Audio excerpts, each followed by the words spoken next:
Get out. Go. Go. Get out of here. Well, if we're going to get technical here, it was a headshot, so he's not out. Those are the rules. This is Sportscentre. Hey, I'm Marissa Roberto, and just when we thought the Jays were out, they pulled me back in. Just when I thought I was out, they pulled me back in. And as rough as things have been lately for the Jays, well, aside from yesterday's win, more good news is right around the corner. As tomorrow they start a 3-game set with the worst team in the National League, the Colorado Rockies. And Colorado's lost 3 straight and are just 1-9 in their last 10. And after that, the Jays have the worst team in baseball, the Oakland A's. And then 3 more with the Royals, arguably the only team struggling more than Colorado right now, as they've dropped 6 straight. So yeah, these next 9 games will provide plenty of opportunities for the Jays to stack some wins.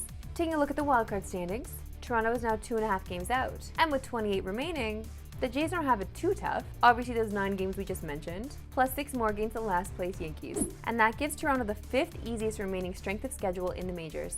I genuinely feel like this is going to go the exact way that Toronto sports typically goes, where they're going to make it all the way to the end, and that last game, that's going to be the deciding factor. So, will they surprise us this time? One can only hope. As I told you yesterday, the Leafs announced that they'd be giving a multi-year extension to head coach Sheldon Keefe. And by multi-year, they mean just 2. And counting this season, that makes it 3 total. When you hear multi-year, you always think more than 2, but not in this very literal case. Anyway, it's far from a long-term commitment to Keefe, but it means that he's not a lame duck coach next season.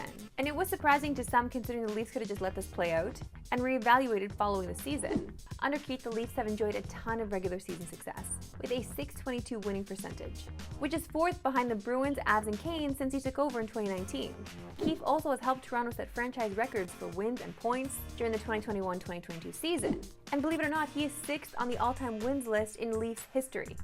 And by the time his Leafs contract is up, he could move up to as high as 2nd. While all of these numbers are just fine and dandy, Keefe's future is clearly tied to the postseason success of this team. And yes, making the 2nd round this past season was a step in the right direction, but the results haven't been pretty in the playoffs overall.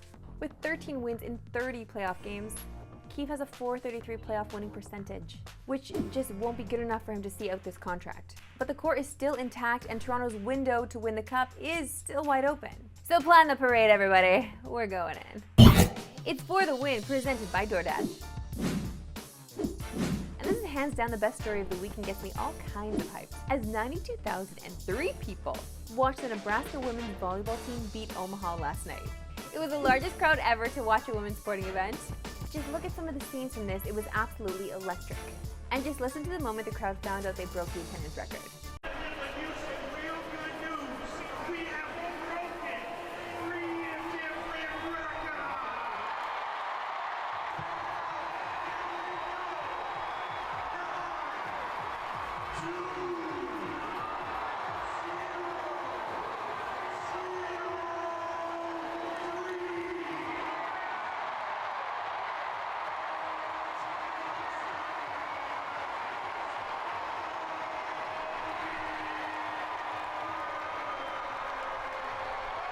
If this doesn't change your mind about the rise of women's sports, I really don't know what will.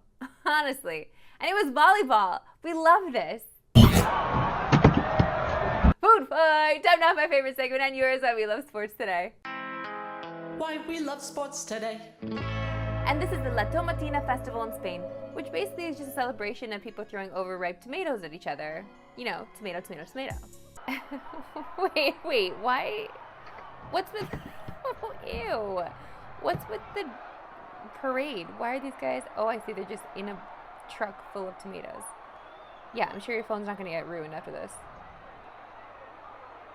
Okay. You know what? I actually really liked watching this when there wasn't so many people. Too many people are doing this now. It's too much. There's too many people in the street. It's too crowded. Okay? I want to see tomatoes flying, but you're just throwing at the person next to you. I bet you it reeks. Nana would never waste tomatoes in such a way. And we finish in the CFL, as the Double Blue have locked up their star quarterback, as Chad Kelly has signed a 3-year extension with the Argos. After leading Toronto to the Grey Cup last year as a backup, Kelly has shined in their center this season, leading the Argos to an 8-1 record and first place in the division. Kelly has thrown for 2,377 yards this season, with 16 touchdowns and 7 picks. but he's also got 6 rushing tutties, which has him in contention for the Most Outstanding Player award. And you can watch Chad Kelly and the Argos take on the rival Ticats in the Labor Day Classic this Monday on TSN. That's all for today. We'll see you right back at tomorrow at 3 Eastern. No Pacific! Have a good one.